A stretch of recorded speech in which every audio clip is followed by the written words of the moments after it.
All right, folks, welcome to the final segment of today's edition of the Steve Malzberg Show. And joining us now is senior editor at National Review, columnist for Bloomberg View, and a visiting fellow at the American Enterprise Institute. Ramesh Ponnuru is with us. Hello, Ramesh. How are you? Just great. How are you doing? Good. Good to talk to you again. Want to talk to you about your piece that you penned for National Review, Obama's Iraq. But first, interested in your take on the handshake earlier today between Barack Obama and Raul Castro.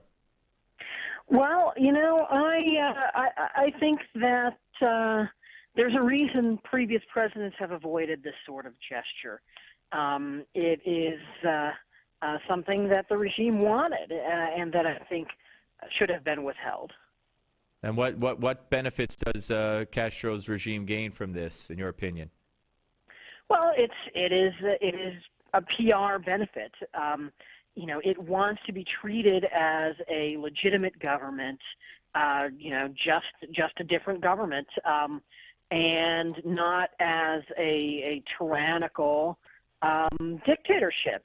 That, by the way, is holding an American citizen unlawfully, and that handshake sort of communicates that the administration is willing to meet him part way. Yeah, and it makes you wonder just how far along in talks the U.S. might be with Cuba, because Obama craved that handshake at the UN with the Iranian president. He shunned him. Then led us to believe that he called him in his limousine and started negotiations. But then it turned out there had been talks going on behind the scenes for almost a year. One wonders if Cuba is getting the same treatment. Right, and symbolic gestures do matter in foreign policy. It mattered when the president did not speak up for the Iranian protesters in 2009. The Green Movement, yeah. And now, and there seems to be a pattern here where where there's a real downplaying of human rights as a priority in U.S. foreign policy. All right, let's talk about an interesting analogy. You say Obama lied, insurance plans died, which is a mocking or takeoff of the left chant of Bush lied, people died, with regard to Iraq. I don't know, to come up with your piece and to read your piece, do you have to work under the assumption that Bush lied, or that Bush, had intentions regarding Iraq that didn't work out the way he envisioned it? Right. Well, I start with this comparison that's, of course, been in the air a lot between the Iraq War and Obamacare, in that they're the major initiatives of two different presidents, and they both have become these great political millstones around their necks.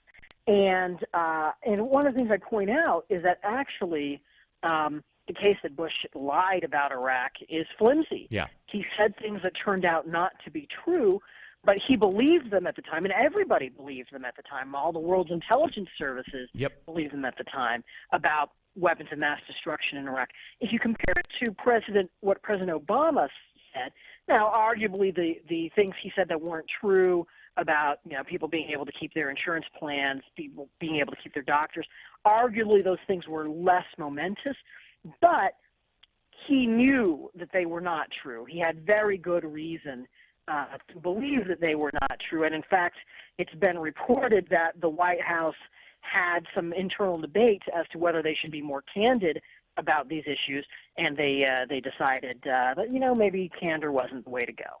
Yeah. Now, the question, I've heard Newt Gingrich and others compare Obama's lie, if you will, to Nixon and Watergate, and Newt and others believing that this lie of Obama's is much more severe and significant. How would you rate the mistake in Iraq and the healthcare fiasco against each other? Well, it's I don't know whether you would say yet that you've got enough evidence, because the Iraq War, for example, it cost Republicans control of the House and the Senate. And we don't know yet how Obamacare is going to turn out politically, and we also don't know substantively. So that story is still being written. Can it recover from the early, pretty disastrous rollout? It seems to have gotten a little bit better, but it's not better by any yardstick other than, well, you know, it's not as big a disaster as it was in October. Right. It's not succeeding by any yardstick anybody would have used pre-October. No, absolutely not. All right, Ramesh Ponnuru, thank you very much. Always good to talk to you, sir. Thanks very much for having me. My pleasure. All right, senior editor, National Review, columnist for Bloomberg.